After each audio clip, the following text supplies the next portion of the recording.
what a week it has been. The title race has been blown wide open. But how did this happen? First, let's talk about Manchester City's weekend game.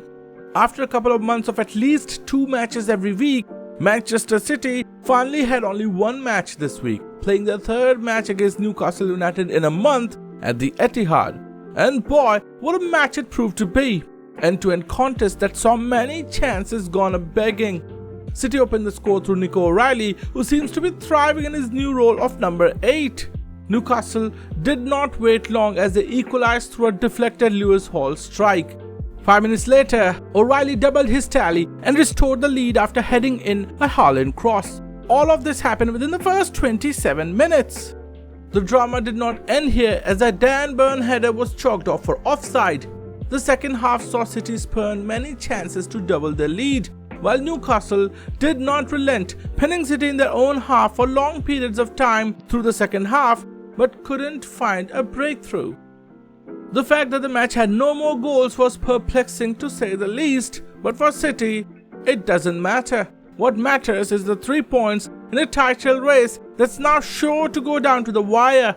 The win ensured Manchester City kept the destiny of their title race in their own hands. Speaking of the title race, the conversation cannot be complete without Arsenal. Unlike City, Arsenal did have a midweek game against the bottom of the table team Wolves and another against their crosstown rivals Tottenham Hotspurs at the weekend. The Wolves match really blew the title race open as Arsenal failed to put them away. Arsenal took a 2-0 lead only to throw it away in the final minutes, drawing the match 2-all. This allowed City to cut Arsenal's lead at the top to 2 points before Arsenal could finally restore the lead back to 5 points by beating Tottenham 4-1 in the North London derby, but they've also played a game more. It is squeaky bum time for both the set of fans, but as of now, both the club hold the keys to their own destiny, and it all comes down to which club can hold their composure under pressure. If all other results go in their favour, the Manchester City vs Arsenal at the Etihad on 18th April becomes an automatic title decider. But it's still a fair bit away and there's still a lot of football to be played. Also, looking at both the teams' form this season, it's hard to imagine that neither team will drop any more points.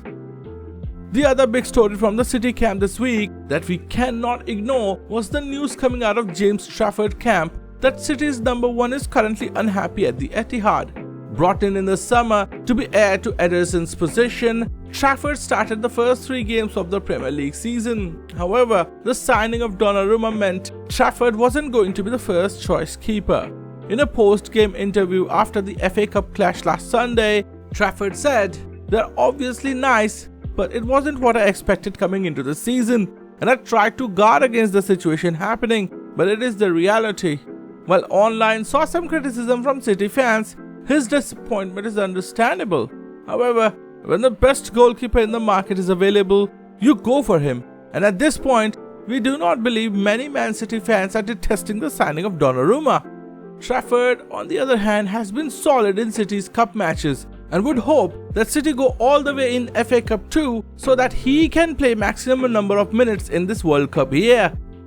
This wraps up this week's recap of Manchester City. The title race is hot and only time will tell which way this race would go. Thank you for watching. Like if you liked it, share if you find it worthy, and subscribe for more content like this. This is Salty Football.